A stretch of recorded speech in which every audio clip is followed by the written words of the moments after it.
So this back retention is often when typically we fall to the underhook side, right? We work here. Now my partner squares up his hips to clear off this hook. His goal is to get his elbows inside, framing inside, and then he escapes, right? For the person who is defending the back, there's not always one way to get out, but if you have the concept, for me, my main focus is detaching from chest to back, right? I don't want my chest to be on his backbone. It wants to be out, okay? That's the first step. The next step would be to frame inside so then he can gain distance and escape, okay? Because too, there's like, I showed last week, I also reviewed this morning, right? Depending on where the finger is pointing. A lot of the time if we fall to this side and we stick to one side here, he's gonna get choked out. So I showed where if you're here, see he's already looking to the elbow, but he's gonna continue to roll and roll and roll and roll, and then he comes to a stop. Now when he comes to that stop, now he's looking to disconnect the chest and the back, and then again, escape, okay? So I showed that last week, but today I wanna show more of keeping the back. So I'm just gonna perform it a few times and then I'll go from there.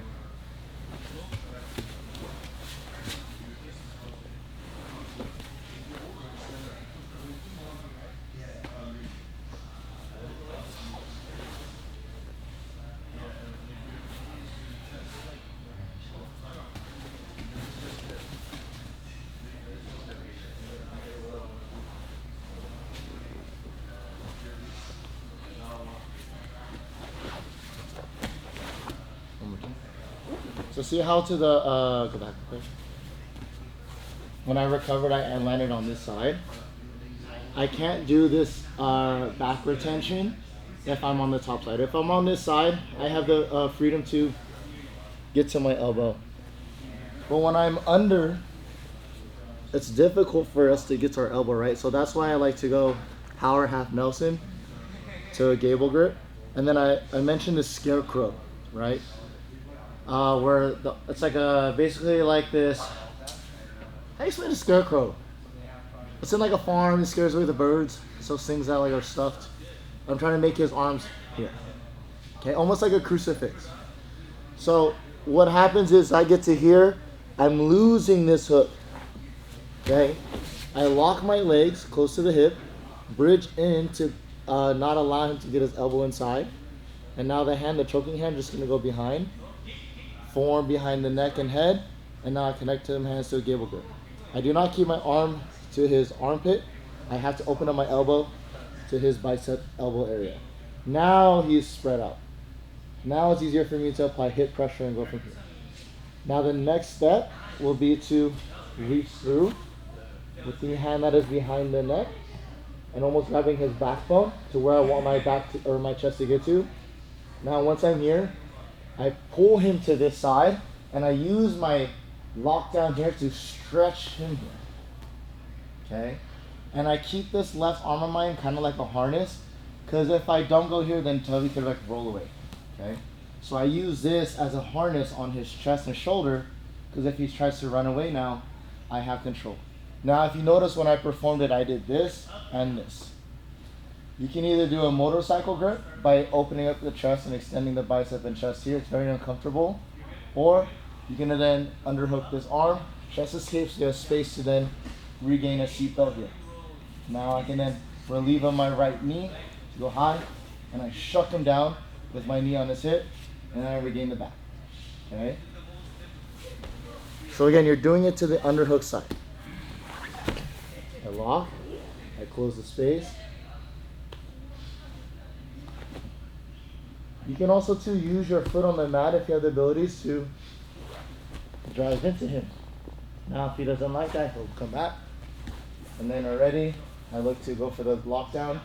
Again, motorcycle grip, right? Or an uppercut. We just want to prevent him from turning away, okay? Here, see I don't have space, so I chest escape. And I did that. And now I can use, but if you see too, like if I try to put my hook inside, he's really high here, so it's really difficult for me to get that in. Especially too if he's bringing his right knee to his chest. I don't have the space, so I use my either foot on the mat or keep your right knee to your chest, or I use my knee to climb up the tree, and now I have his hips locked. Okay, so pull yourself to the side. Yeah. So again, I want him as a scarecrow here. I reach through, and I'm locking this down. Okay, I'll pull him to this side, and now I have his hips locked. If you don't have the twister, that's okay, because the next best thing, right, if I don't have the twister, is to control here. Okay, now once I'm here, chest escape. I do a nice cross face to get him close, and then I can adjust the back here. Okay, question? Again, I do this when we fall to the underhook side, but if he falls to this side, it's easy for me to be on my elbow. I don't have to let go and do anything else. If he's here, I put my foot to the mat. I don't like putting my foot in between the thighs. Because if I do that and he hip escapes out a little bit, let me get my chest gear back. He can use his left foot underneath my ankle to clear this off. And now this creates space, right? So that's why preferably, if I'm losing the back, I try to have my heel almost on my tripod mount. Now if he tries to clear my legs, it's difficult. Right now I can start using my chest on his scapula to go here, and then I can start retaining the back. Okay?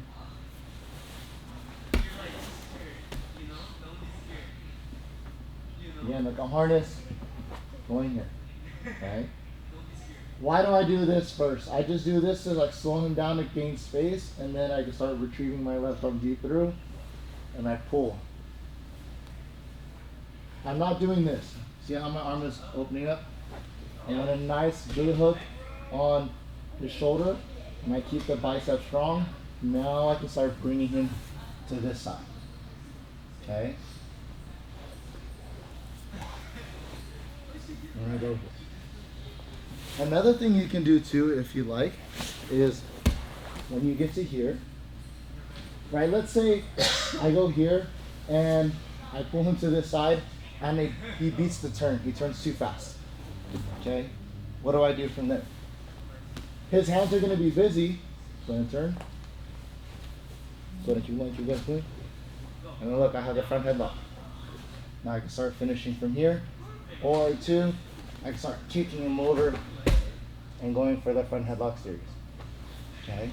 So that's what I do when I know they're going to run away, is I'll attack the front headlock. I can even too set it up from here by grabbing my inner thigh, or just reaching all the way through, forcing him to roll, and then now I can pull. Okay? But I'm not going to go over that. I just want you guys to keep the back. To me. Questions? Okay. So again, if we fall to this side, you guys will feel it in the back specific that more than likely you guys are going to fall to this side. Like 90% of the time you guys are going to fall here. Because it's comfortable for both parties, right? Now once I'm here, I'll try to clear this out, but then he goes over. Now I'm getting out, but then he recovers. Now I'm already looking to the other side, clearing this out. And then I'm sliding, and then he locks his legs here. So you see this space here, right? Exactly. Now the next thing to help Tubbs there is going to go to circle. He's going to get to that gable grip. See how I'm closing here? Left hand goes behind. And then now here. See, it's strong here, but I still feel comfortable. Now the next thing Tubbs needs to do, flare out his right elbow. Now, see all this exposure here? I'm super uncomfortable. Now I'll probably try to go to here. Now look. So he controls the bicep so I can't turn anymore. That's why the twister hook is nice, because if he stretches my leg, it's hard for me to continue to turn. If he doesn't twist my leg, then I can still turn here. So if he twister hooks, stretches, I can't turn anymore. It's difficult. Okay? You guys got it? Sure? Okay. So again, you're falling to the underhook side.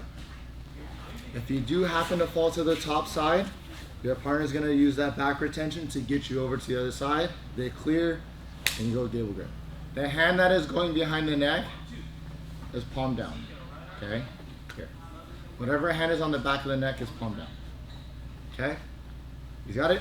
So let's go one person, and then we'll go from there. Okay. 1, 2, 3.